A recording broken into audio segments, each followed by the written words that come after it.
Auf den sonnenverbrannten roten Felswänden des äthiopischen Hochlands weht der Wind durch die Felsspalten und trägt den Geruch trockener Erde und das dumpfe Brüllen einer zerfallenden Welt mit sich. Dort, inmitten einer chaotischen Gruppe von Affen,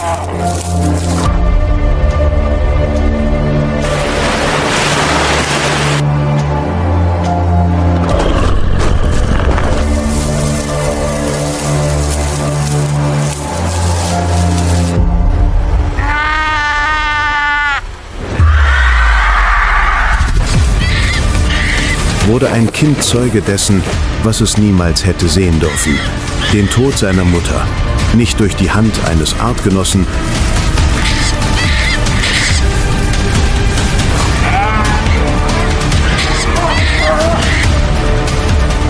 sondern durch die Krallen eines Jägers aus dem Dschungel, eines Leoparden.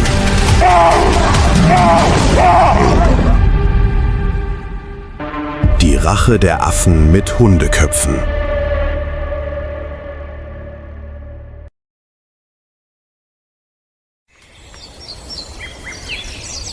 Das Hochland von Äthiopien ist mit einem dünnen Nebel bedeckt. Der Wind weht durch die Büsche und trägt den Geruch trockener Erde und die vereinzelten Geräusche des frühen Morgens mit sich.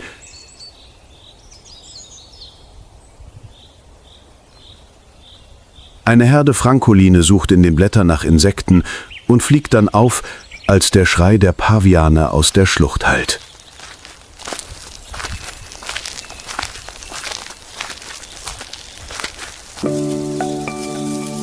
Timo ist ein wenige Monate alter Pavian, der gerade erst gelernt hat, selbstständig zu jagen und zu klettern, als er von seinem Rudel verstoßen wird.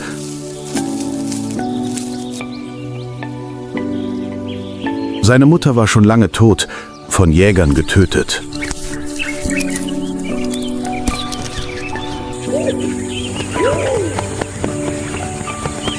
Als Timo allein zwischen Felsen und Dornensträuchern umherirrte, traf er zufällig auf einige andere ausgestoßene Männchen. Zunächst waren sie vorsichtig, aber dann, in der Kälte und dem Hunger, lernten sie Früchte, Schatten und Wärme zu teilen.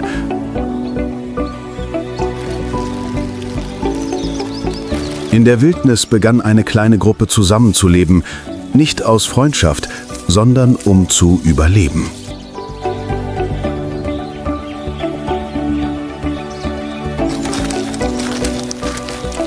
Monate vergingen. Niemand lehrte Timo, wie man überlebt. Aber genau das machte ihn zu etwas Besonderem.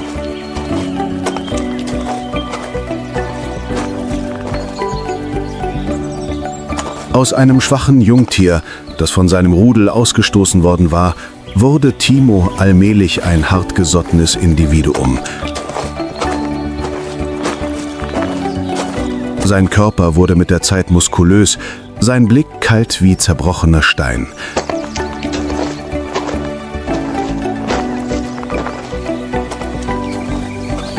Die Angst ließ ihn nicht mehr zittern, sondern Timo beobachtete still und prägte sich alles ein. Niemand glaubte, dass Timo überleben würde, aber inmitten des Dornenwaldes und der lauernden Raubtiere lebte er weiter. Timo lernte, Fährten zu verfolgen, den Klauen seiner Feinde auszuweichen und die sichersten Verstecke für die Nacht zu finden.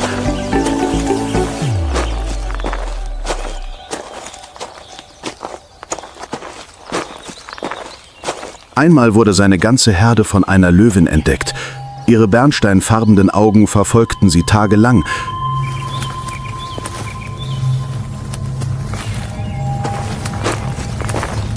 Die gelbe Gestalt tauchte meist in der Abenddämmerung auf, sodass Timo und seine Freunde gezwungen waren, ihre Bewegungs- und Fressgewohnheiten zu ändern.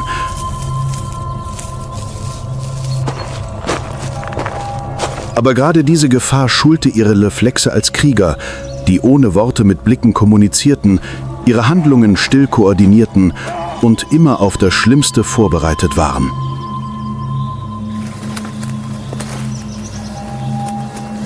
In Timos Gedanken verblisst der Tod seiner Mutter nicht. Es ist nicht nur eine Erinnerung, sondern ein Ziel.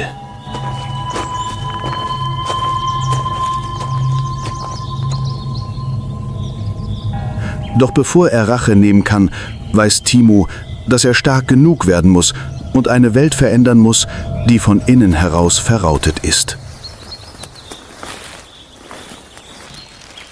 Jede Wunde, jede kalte, schlaflose Nacht, jede beinahe Tötung hat Timo zu einem anderen Menschen gemacht, der hartnäckig, intelligent und gefährlich ist.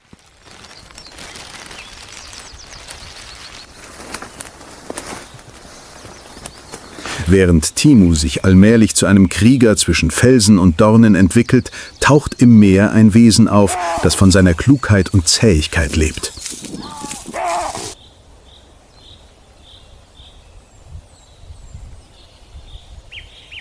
In der Nähe des Tals, in dem die Affen ihr Lager aufgeschlagen haben, ertönt, als die Nacht wie ein dichter Samtvorhang hereinbricht, ein leises, unfröhliches, aber bedeutungsvolles Lachen.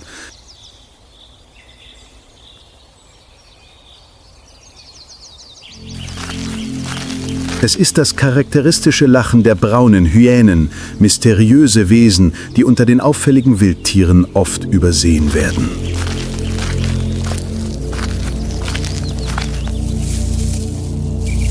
Unter ihnen sticht Narka hervor, eine Hyäne, die lang genug gelebt hat, um 2 Generationen von Affen als Herrscher zu erleben.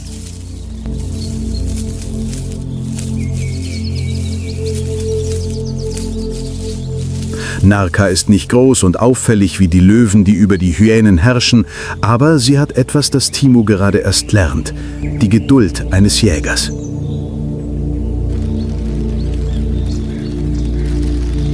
Narka ist nicht nur ein Schatten zwischen den Felsen, sondern auch eine mutige Opportunistin an einem Ort, an dem sich andere kaum hinwagen, der salzigen Küste mit dem eisigen Wind der äthiopischen Küstenregion.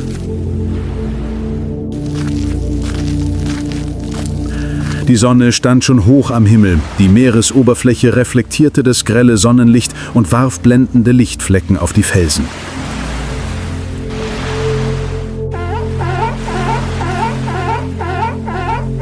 Große, braune Seehunde liegen faul auf den Felsen, gähnen und brüllen und gelegentlich um einen Platz in der Sonne.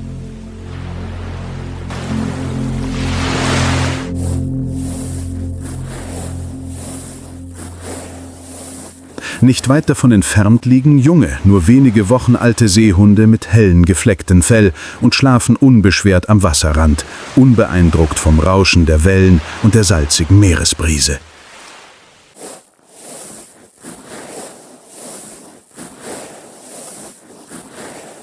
Das ist der Moment, auf den Narka gewartet hatte. Narka rannte über die sandigen Dünen und durch die niedrigen Dornenbüsche am Ufer, doch plötzlich blieb er stehen.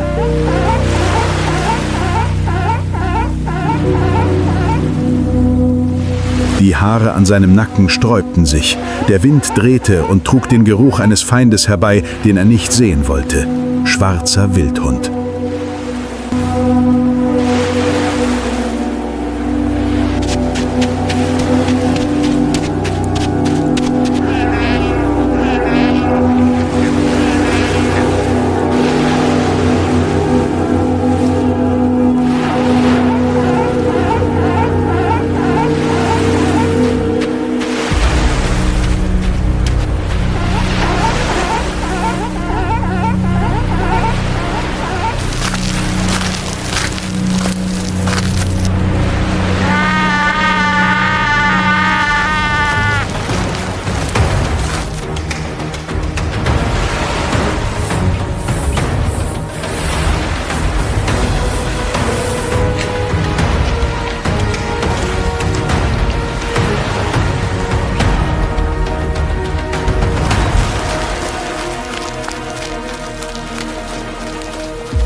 Es gab keinen Rauch, keine lange Verfolgungsjagd, nur einen präzisen Schlag und eine reichhaltige Mahlzeit für die Jungen an diesem kühlen Nachmittag.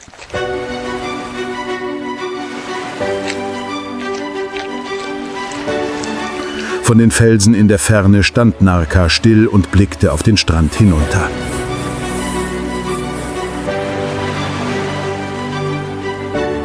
Die Wasseroberfläche glitzerte silbern, als wäre nichts geschehen.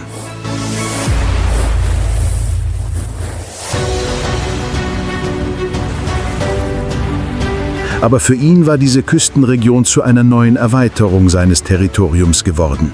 Und niemand durfte hier herrschen, außer denen, die so geduldig und still waren wie er.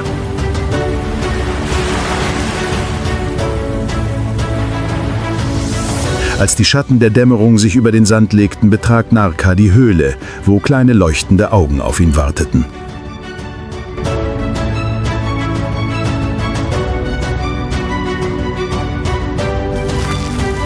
Die Wildhunde hatten sich zurückgezogen und Narka brachte seinen Jungen eine reichhaltige Mahlzeit zurück.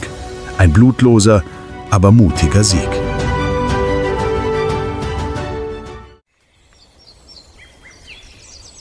Während Narkas Jungen tief und fest in der Kälte der Felsen schliefen, tief in der trockenen Hochebene, geriet eine andere Gesellschaft allmählich in Unruhe.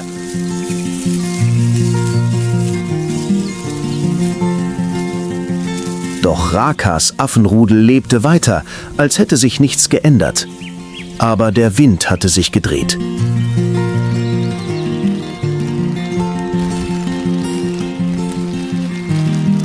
Niemand in der Herde wagte es, etwas zu sagen, doch der Geruch von verbranntem Gras, das Rascheln der Blätter im Wind und die immer stiller werdenden Blicke der Weibchen deuteten darauf hin, dass etwas im Gange war.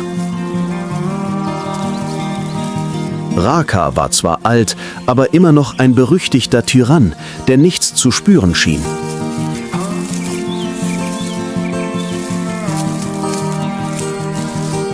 Er saß immer noch auf dem hohen Felsblock, der seit Jahren sein unsichtbarer Thron war.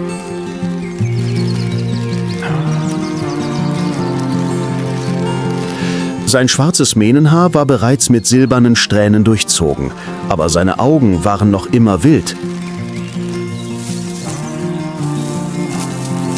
Er brüllte, als ein junger Bulle einer Kuh zu nahe kam und fletschte bedrohlich die Zähne, obwohl seine Knie nicht mehr so fest waren wie früher.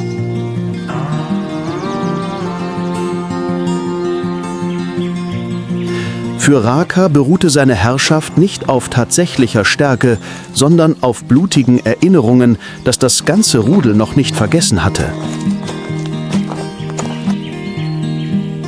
Bis zu einem Morgen.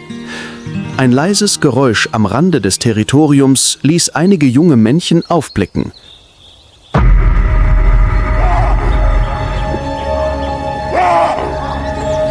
Eine Gestalt tauchte auf, die ihnen nicht ganz unbekannt war. Es war Timu.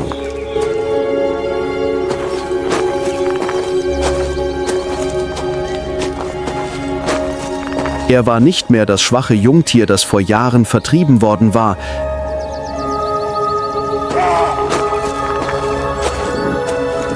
Er war zurückgekommen, groß, muskulös und mit einem Blick, der so hart wie Stein war. Und er war nicht allein.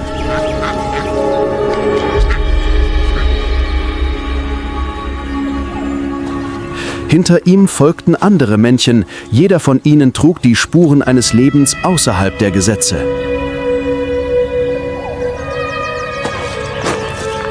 Die Herde verstummte. Raka blickte von oben herab.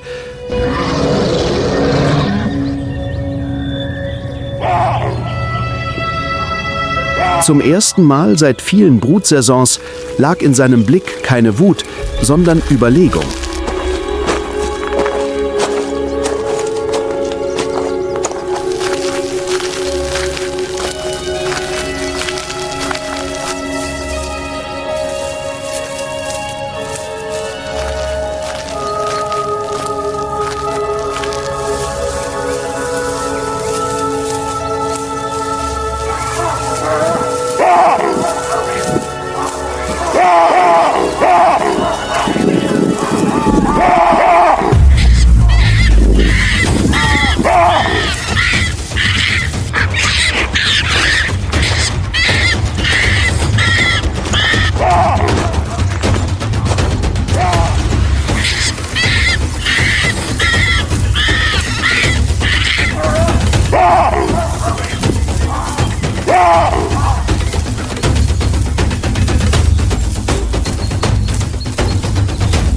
Nachdem er Raka gestürzt hatte, stellte Timu seine Gewaltherrschaft nicht wieder her.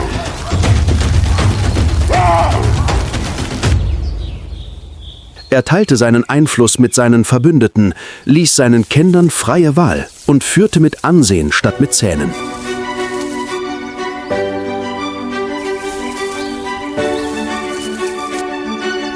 Die Herde trat allmählich in eine Phase der Stabilität ein und lernte zum ersten Mal etwas, das man Frieden nannte.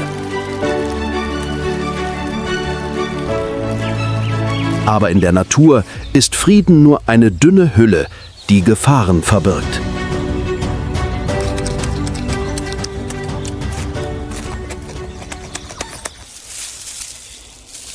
Am Rand des Waldes, der an das Hochplateau grenzt, blitzten zwei goldene Augen in der Dunkelheit auf.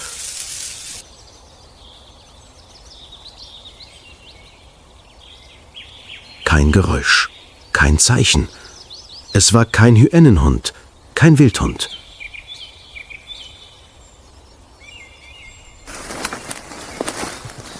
Es war ein Leopardenhund, der vor Jahren Timus Mutter getötet hatte. Und er wartete.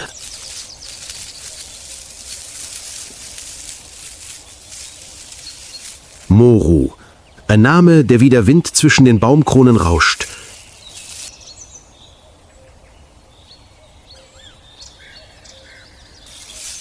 Die Leopardenkatze war nicht so groß wie die Männchen ihrer Art, aber flink, heimlich und grausamer als jeder andere Jäger in den Wäldern am Rande des Hochlands.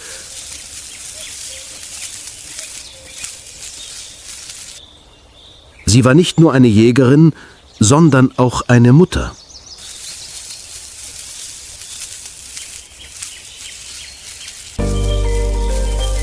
Vor 3 Wochen brachte Moro in einer windgeschützten Felsspalte ein kleines Leopardenjunges zur Welt.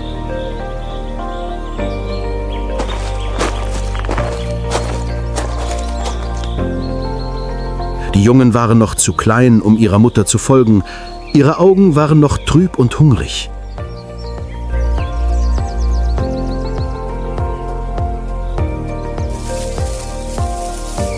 Jedes kindliche Quietschen aus der Höhle war eine Erinnerung für Moru, dass sie nicht versagen durfte.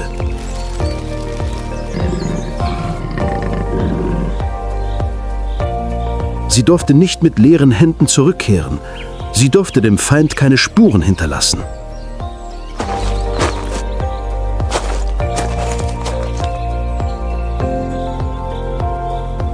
Oben bewegte sich der trockene Wald im frühen Wind.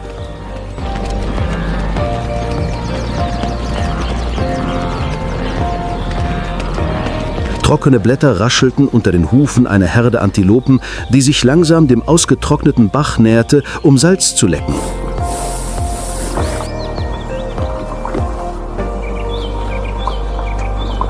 In der Nähe richteten sich Mangusten auf und wechselten sich bei der Bewachung ab, während ihre Jungen nach Insekten gruben.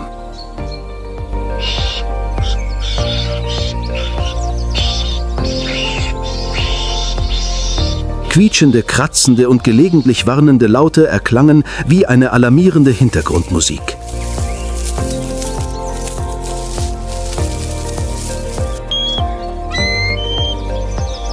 Weiter entfernt, auf hohen Felsvorsprüngen, saßen Geier in einer Reihe und blickten auf das Gebiet, in dem Timu gerade seine Macht gefestigt hatte.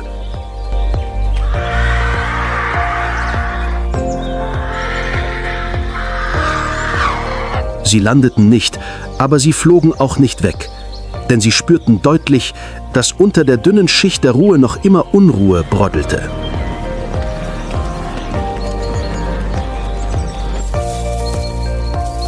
Mitten in diesem Leben schlängelte sich Moru leise durch die niedrigen Baumkronen, sein Körper geschmeidig wie Wasser, das sich den Baumstämmen und dem Gelände anpasste.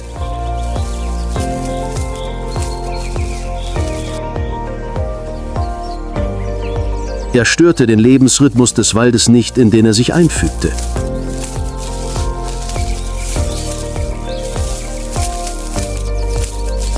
Keine einzige Spezies war hier allein und alle waren in einer unsichtbaren Kette miteinander verbunden. Wenn die Antilopen Angst hatten, verstummten die Mangusten. und die Geier wurden unruhig.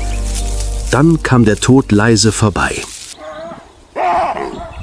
Der Nachmittag neigte sich über dem äthiopischen Hochland und das letzte Licht des Tages lag wie ein dünner Schleier von goldenem Staub über der Landschaft.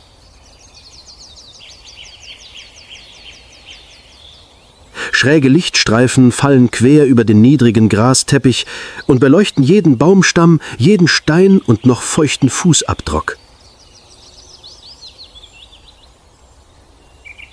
In einer Lichtung zwischen den Baumreihen ruht sich Timus Rudel Affen in der späten Nachmittagssonne aus.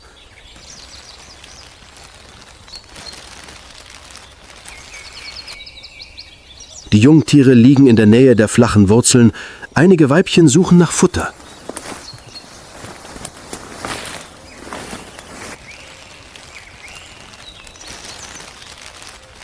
In der Ferne breitet sich die Dunkelheit aus dem Westen über das Land.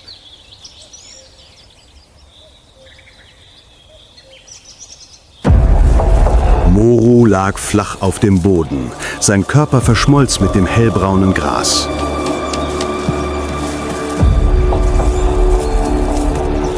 Der Wind kam aus der richtigen Richtung. Er versteckte sich nicht in den Bäumen. Das war nicht nötig.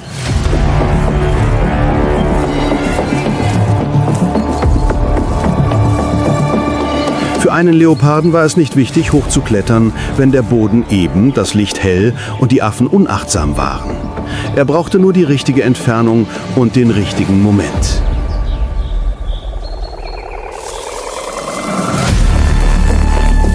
Aber diesmal war das, was er für eine Schwachstelle hielt, eine Falle.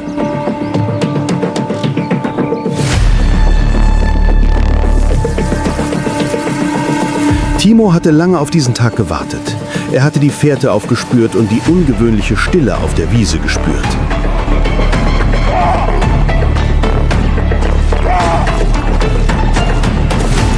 Und zum ersten Mal rannten die Affen nicht weg.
In der dichten Dunkelheit des äthiopischen Hochlands, wo das Leben keine Romantik oder Selbstlosigkeit zulässt, wurde endlich eine blutige Rechnung beglichen.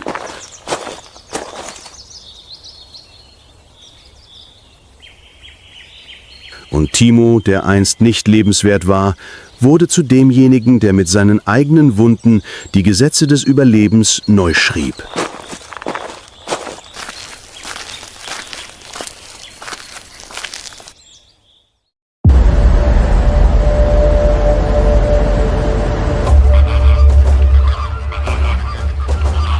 In der Wildnis Sambias pirscht sich der Leopard lautlos an eine Herde Paviane heran, eine gefährliche Beute, vor der selbst Löwen sich in Acht nehmen müssen.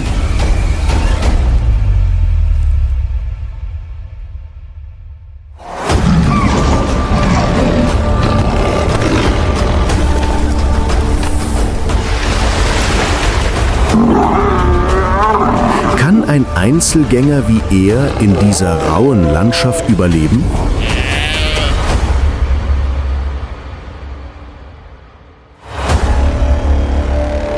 Sambia, der harte Überlebenskampf des Leoparden.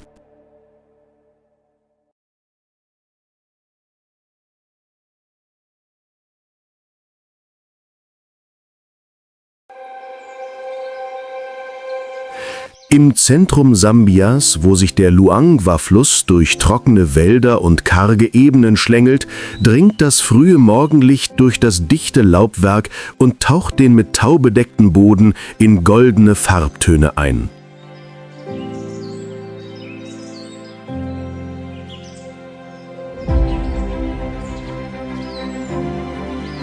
In dieser Stille kommt es zu einer subtilen Bewegung im Schilf entlang des Flussufers, eine schlanke, lautlose und kraftvolle Gestalt.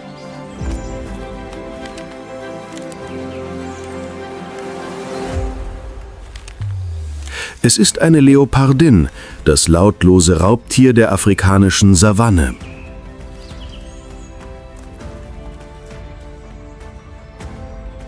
Der Leopard oder Panthera pardus ist die Großkatze mit dem größten Verbreitungsgebiet in der Familie der Katzen. Sie sind weder die stärksten noch die schnellsten.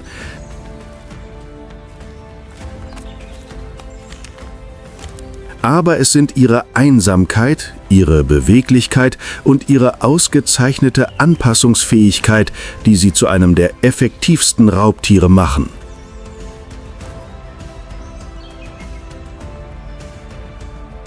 In Sambia, wo die Grenze zwischen Wald und Fluss immer verschwommen ist, ist der Leopard zu einem unverzichtbaren Teil des Ökosystems geworden, sowohl ein Symbol für die Finesse der Jagd, als auch ein Beweis für die Kunst der perfekten natürlichen Tarnung.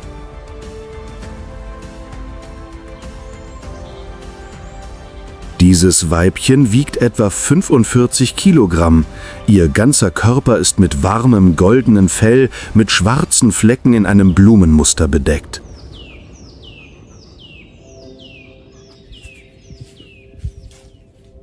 Ihre weichen Pfoten hinterlassen keine Geräusche, während sie sich lautlos am Flussufer entlang bewegt. Jeder Schritt hat einen klaren Zweck und keine Bewegung ist verschwendet. Sie ist hungrig. Und sie beobachtet. Vor ihm graste eine Herde Impalas verstreut in der kargen Waldlichtung. Unbekümmert um die lauernde Gefahr neigten sie gemächlich den Kopf, um an den Büscheln junger Gräsern zu knabbern, die nach den ersten Regenfällen der Saison neu zum Leben erwacht waren. Die Männchen standen mit gespitzten Ohren Wache, während die Jungen ihren Müttern folgten und spielerisch in der frühen Morgensonne herumtollten.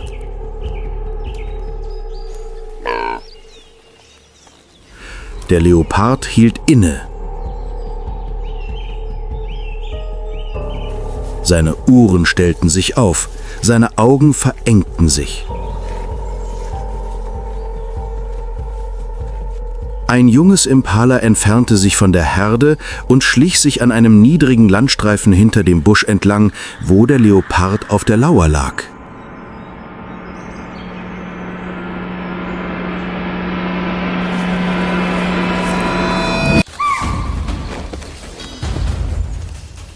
Alles geschah innerhalb von Sekunden.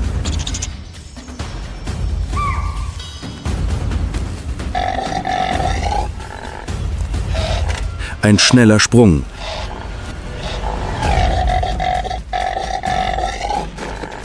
Sand flog auf, ein durchdringender Schrei hallte wieder und verhallte dann in der Luft. Nachdem sie ihre Beute erlegt hatte, schleppte sie mit aller Kraft den Kadaver des Impalas in die Büsche, kletterte dann auf einen Ast, der dicht über dem Boden hing, und begann, ihre Beute zu verzehren. Nachdem sie vorübergehend satt war, rollte sich die Leopardin auf einem Ast zusammen, um sich auszuruhen. Der Geruch ihres Körpers verflüchtigte sich im Wind, ein stilles Signal, dass die Paarungszeit begonnen hatte.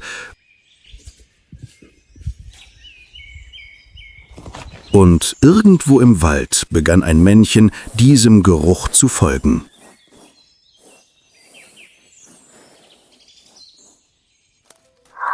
Die Sonne ging auf und strahlte auf die weiten, trockenen Ebenen des südlichen Luangwa-Tals.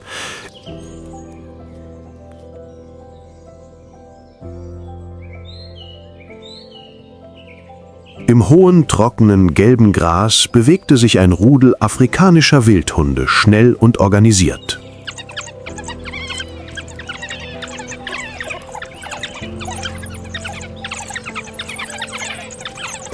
Hier gab es kein Lauern, keine Einsamkeit, die Stärke lag in der Gruppe.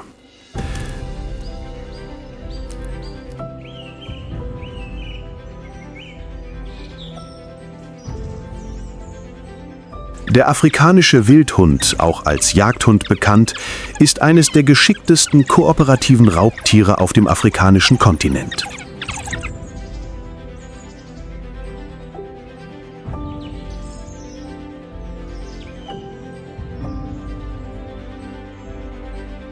Sie haben ein charakteristisches, geflecktes Fell mit schwarzen, rotbraunen und weißen Flecken, als wären sie mit einem Pinsel bemalt worden, wobei kein Individuum dem anderen gleicht.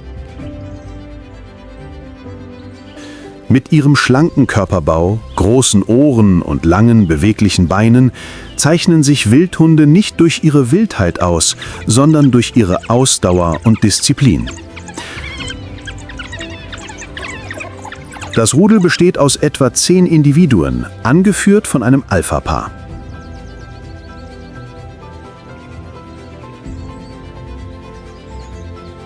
Versteckt im Gras nähe der Höhle warten mehrere wenige Wochen alte Welpen darauf, dass ihre Mutter Beute zurückbringt.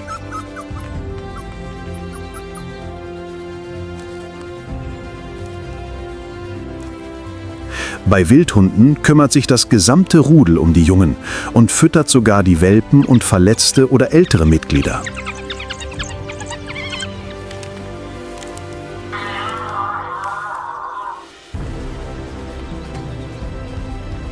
Es ist eine Gesellschaft der Zusammenarbeit und des Teilens.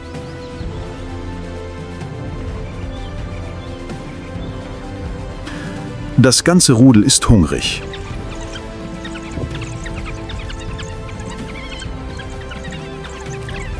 Als ein Hund das Signal gibt, die Höhle zu verlassen, formiert sich das gesamte Rudel sofort.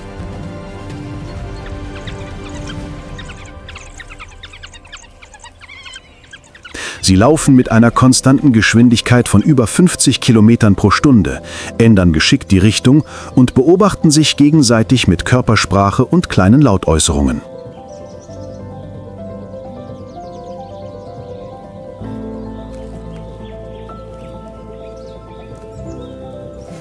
Vor ihnen grast eine Herde Impalas.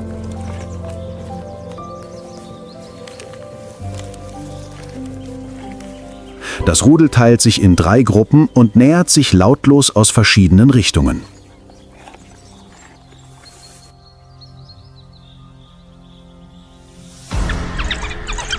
Als der Anführer mit einer Dehnung das Signal gibt, beginnt die Jagd.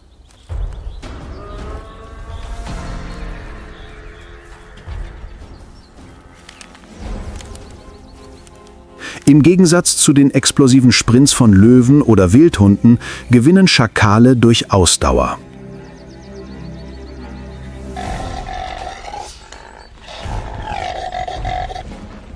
Sie jagen das schwächste Impala und wechseln sich dabei ab, um dicht an ihm zu bleiben. Einer schlüpft vorbei und beißt dem Beutetier ins Bein, sodass es stolpert.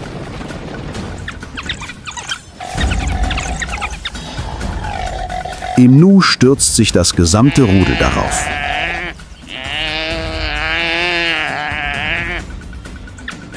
Innerhalb weniger Minuten begann die Meute den Kadaver zu zerreißen.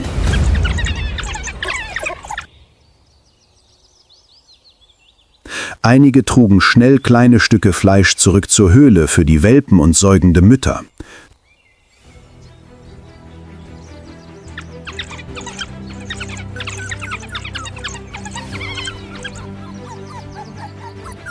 Doch die Freude war nur kurze Weile.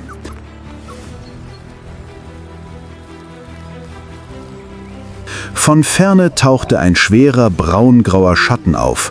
Eine weibliche Tüpfelhyäne näherte sich dem Kadaver.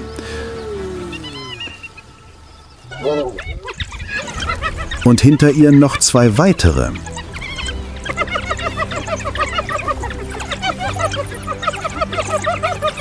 Wildhunde sind keine Spezies, die sich leicht zurückzieht. Aber als die Hyänen sie zahlenmäßig überlagen und keine Welpen in der Nähe waren, entschieden sie sich zum Rückzug. Einige standen da und knurrten, aber griffen nicht an. Im Schatten der Bäume wurde der Impala-Kadaver nun zur Beute der Opportunisten.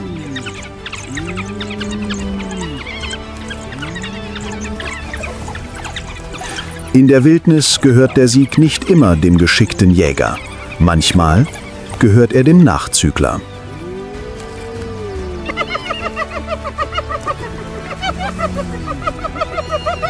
Mehrere Tüpfelhyänen waren eifrig damit beschäftigt, sich an dem Impala-Kadaver zu laben, den sie gerade der Wildhundemeute gestohlen hatten. Sie waren bis zum Schluss Opportunisten.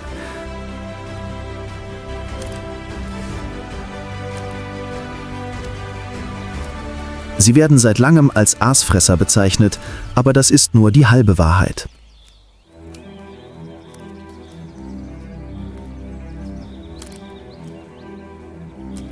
Tatsächlich sind sie organisierte Jäger, geschickt in der Koordination und mit einer Erfolgsquote bei der Jagd, die der von Löwen in nichts nachsteht.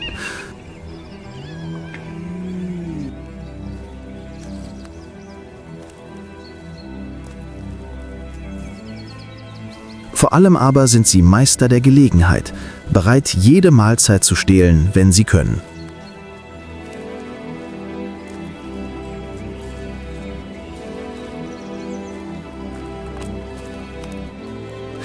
Sie haben kräftige Körper und extrem starke Kiefer, mit denen sie große Knochen zermalmen können.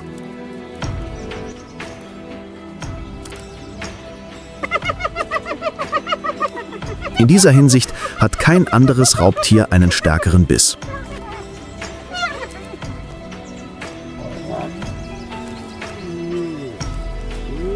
Ihre Vorderbeine sind länger als ihre Hinterbeine, was ihnen einen seltsamen buckligen Gang verleiht, aber ihnen hilft, lange Strecken effizient zurückzulegen.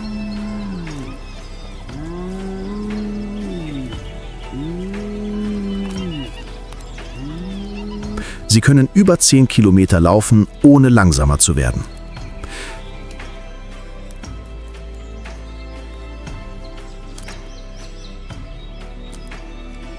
Die Gesellschaft der Tüpfelhyänen ist eines der komplexesten hierarchischen Systeme im Tierreich.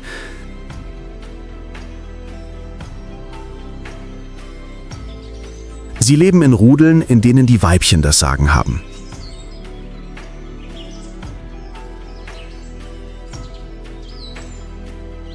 Ein erwachsenes Weibchen kann viele Jahre lang das Rudel anführen und sowohl das Fortpflanzungsverhalten als auch die Verteilung der Nahrung kontrollieren.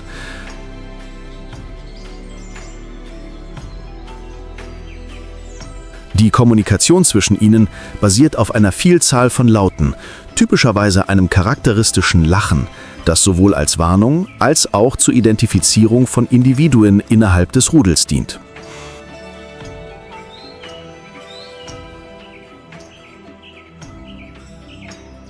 In der Ferne kreisten einige Geier über ihnen und warteten auf die Reste.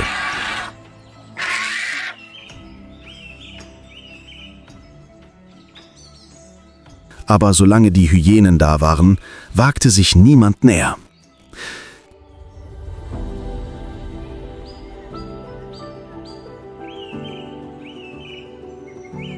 Im goldenen Licht des späten Nachmittags, inmitten der stillen, trockenen Landschaft, hallte nur das Geräusch von Zähnen, die auf Knochen trafen, und erinnerte daran, dass hier die Regeln des Spiels immer denen gehören, die jede Gelegenheit nutzen.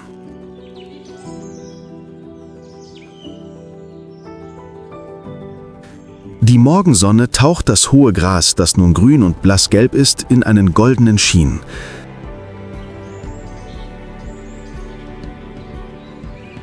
Eine sanfte Brise weht und lässt den Boden wie Wellen kräuseln. Das ist die Luangwa-Ebene am Ende der Trockenzeit.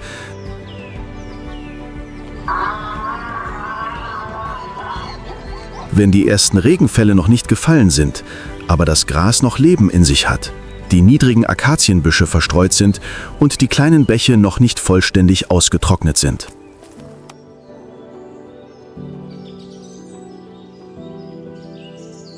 Inmitten dieser Szene bewegt sich eine hellgoldene Gruppe lautlos am Waldrand entlang.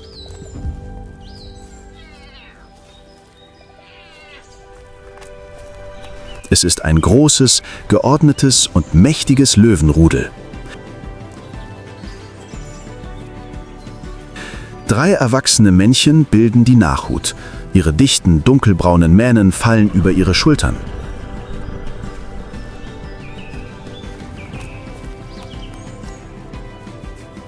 Sie sind die Wächter des Territoriums und brüllen jede Nacht, um ihre Dominanz zu behaupten.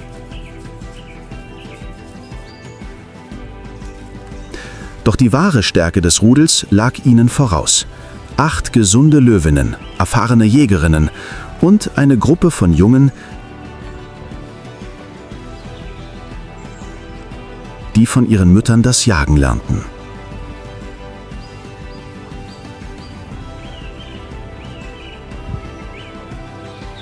Löwen sind die einzigen Katzen, die in organisierten Rudeln leben.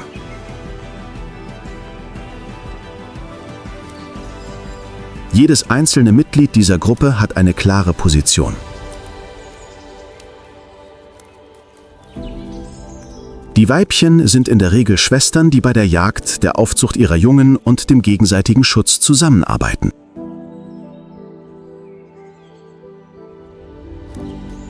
Die Männchen beteiligen sich in der Regel nicht an der Jagd, treten jedoch bei Bedarf in Erscheinung, um Feinde zu überwältigen oder Beute vor Dieben zu schützen.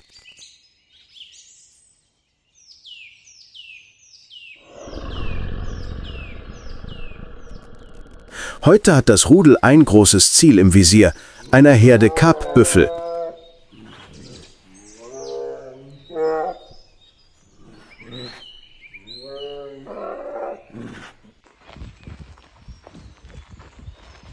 Die Büffel mit glänzendem grauschwarzem Fell und schweren gebogenen Hörnern bewegten sich langsam durch das dichte Gras.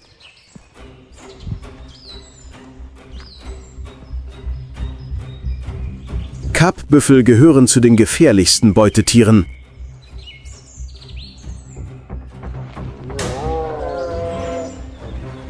Mit einem Gewicht von fast einer Tonne und ihrer zähen Ausdauer haben sie sogar männliche Löwen schwer verletzt.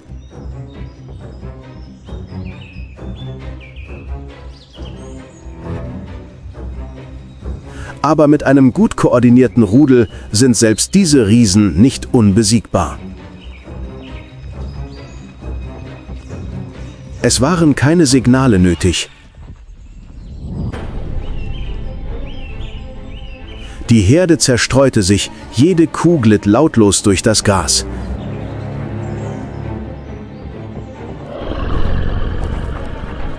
Ein älterer Büffel am Rande der Herde zeigte Anzeichen einer Verlangsamung. Das war das Ziel.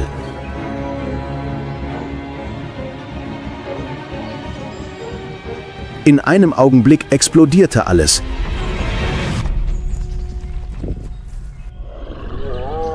Eine Löwin stürmte von der Seite heran und versetzte die Büffelherde in Panik.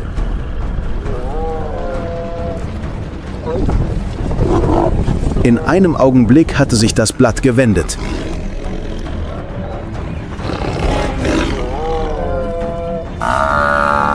Die Herde stürmte gemeinsam auf die Löwen zu und bildete eine sich bewegende Wand aus Hörnern und Muskeln.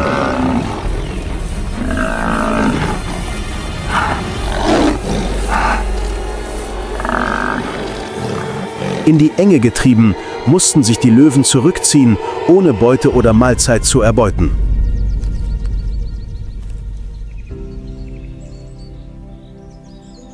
An diesem strahlenden sonnigen Morgen blieb das Gleichgewicht der Natur intakt.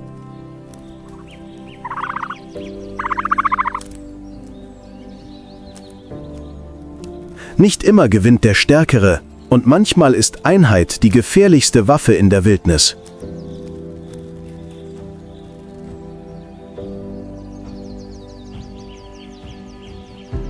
Auf einem Ast, der über dem Rand eines ausgetrockneten Bachs ragte, war an diesem schwülen Nachmittag ein Leopardenweibchen ausgestreckt und ruhte sich aus.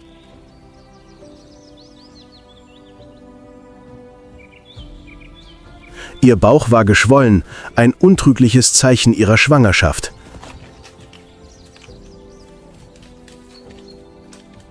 Aber das neue Leben in ihr erlaubte ihr keine lange Ruhepause.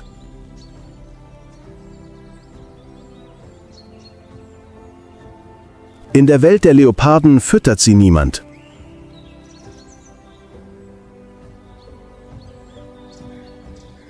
Keine Herde, kein Teilen.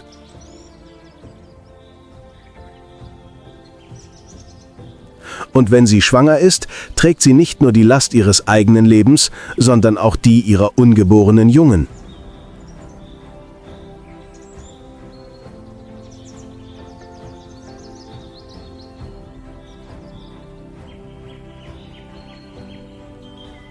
Der Wechsel der Jahreszeiten machte die Jagd immer schwieriger.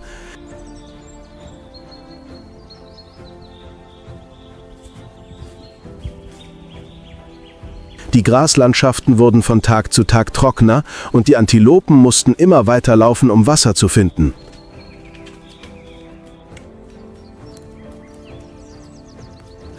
Mit ihrem schwereren Körper als sonst waren ihre Schnelligkeit und Beweglichkeit nicht mehr das, was sie einmal waren. Aber die Leopardin gab nicht auf. Ihre goldenen Augen verengten sich, als sie unter dem trüben Wasser in einer verbliebenen schlammigen Pfütze Bewegung wahrnahm.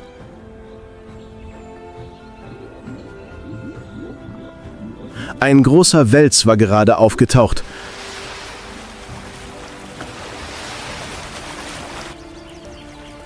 Leoparden gagen normalerweise keine Fische, aber jetzt war keine Zeit, wählerisch zu sein.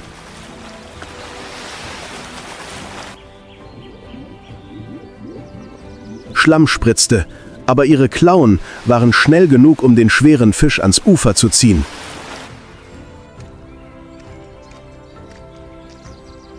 Es war nicht viel Fleisch, aber genug, um ihre Energie für einen weiteren Tag aufrecht zu erhalten.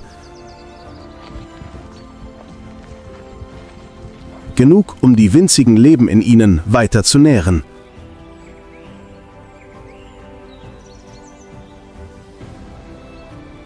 Und sie wusste, dass die eigentliche Herausforderung noch ihr bevorstand. Dicke, schwere Wolken der Frühsaison zogen aus Westen auf und signalisierten das Ende der Trockenperiode.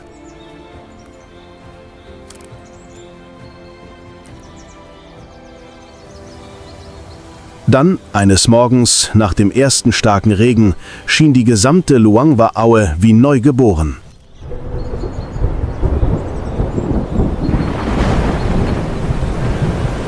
Das Gras begann wieder zu wachsen, die Mulden füllten sich erneut mit Wasser und Vögel zwitscherten im ganzen Wald.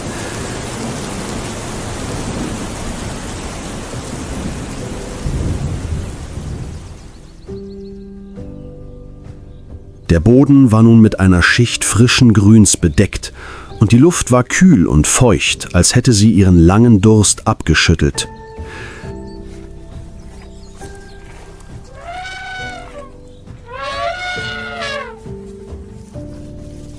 In einem Dickicht am Bach kam die Leopardenmutter vorsichtig aus ihrem Versteck hervor.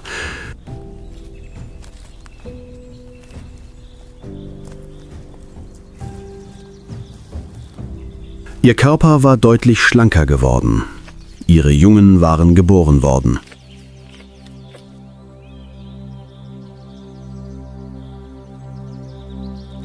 Hinter ihr folgten 2 Leopardenjunge, erst wenige Monate alt, mit zottigem Fell und noch blassen Flecken, die Augen weit geöffnet, neugierig auf die Welt, in die sie zum ersten Mal hinaustreten.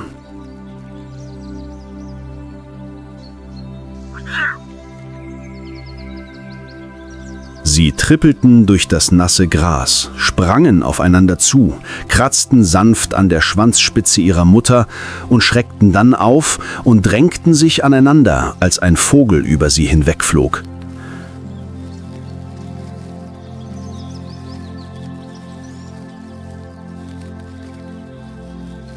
Die Augen der Mutter blieben wachsam und scharf, aber jetzt waren sie sanfter und voller Beschützerinstinkt.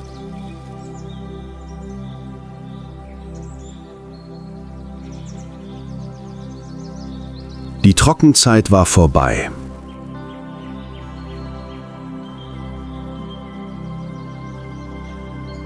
Die Tage des Hungers, die gefährlichen Jagden bildeten nun die Grundlage für diesen Moment.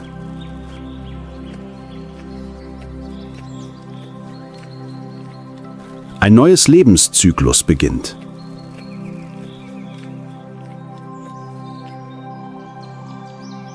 Wenn die Regenzeit kommt, profitieren nicht nur die Leoparden, sondern auch andere Raubtiere.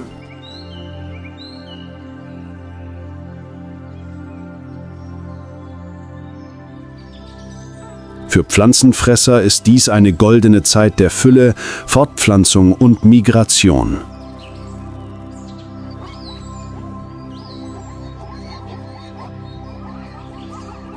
Die Graslandschaften, die während der Trockenzeit ausgetrocknet waren, haben sich nun verwandelt.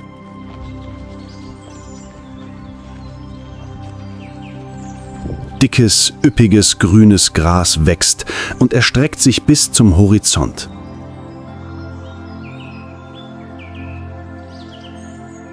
Herden von Impalas, Gnus und Wasserböcken versammeln sich in immer größerer Zahl.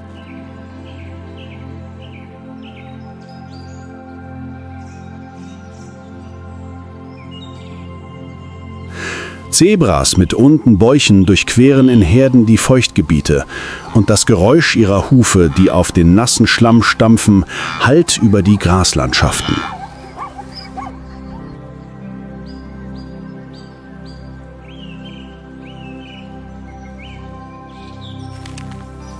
Einige Neugeborene wackeln hinter ihren Müttern her, ihre Beine sind noch unsicher, aber ihr Überlebensinstinkt ist bereits geweckt.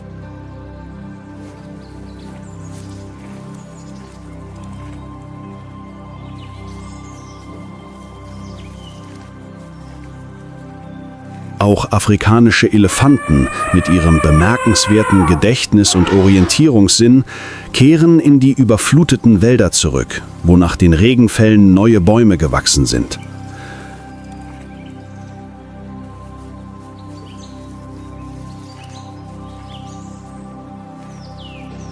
Die Elefantenbabys wälzen sich im Schlamm wie Kinder, die sich über ein Geschenk des Himmels freuen.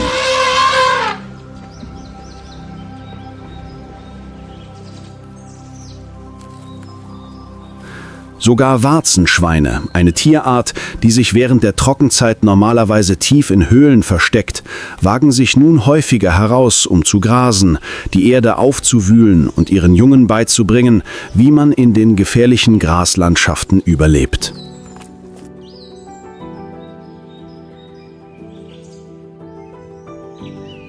Die Luft der Regenzeit ist erfüllt von lebhaften Geräuschen. Vögelgezwitscher, Insektengezirpe, stampfende Füße auf feuchtem Boden.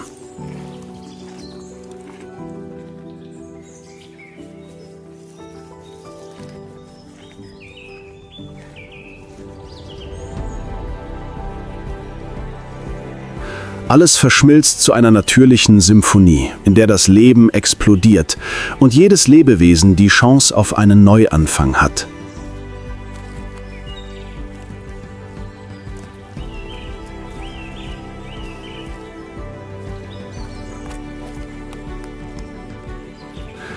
Sambia mit seinen vielfältigen Ökosystemen, die von dichten Wäldern bis zu Überflutungsgebieten reichen, bleibt noch immer eine der letzten Bastionen Afrikas Wildtiere.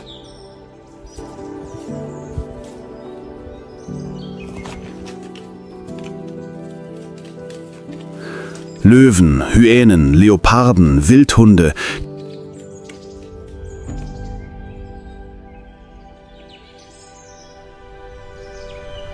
kämpfen wie seit Millionen von Jahren um ihr Überleben.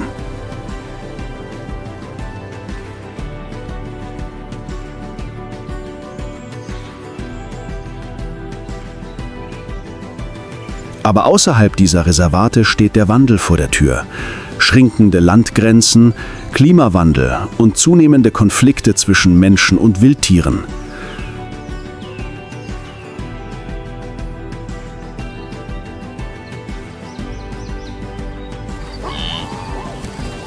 Das Erhalten des Lebens hier ist nicht mehr allein die Verantwortung der Reservate oder Wissenschaftler, sondern eine gemeinsame Verantwortung der gesamten Menschheit.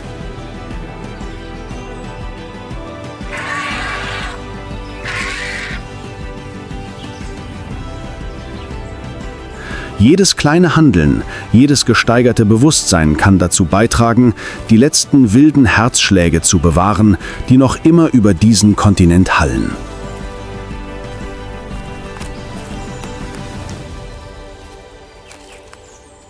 Damit in der nächsten Regenzeit die Jungtiere noch die Möglichkeit haben, ihre Beute zu jagen, die Elefantenherden noch immer die Graslandschaften durchqueren und die Menschen noch immer die wildeste und reinste Symphonie der Erde hören können.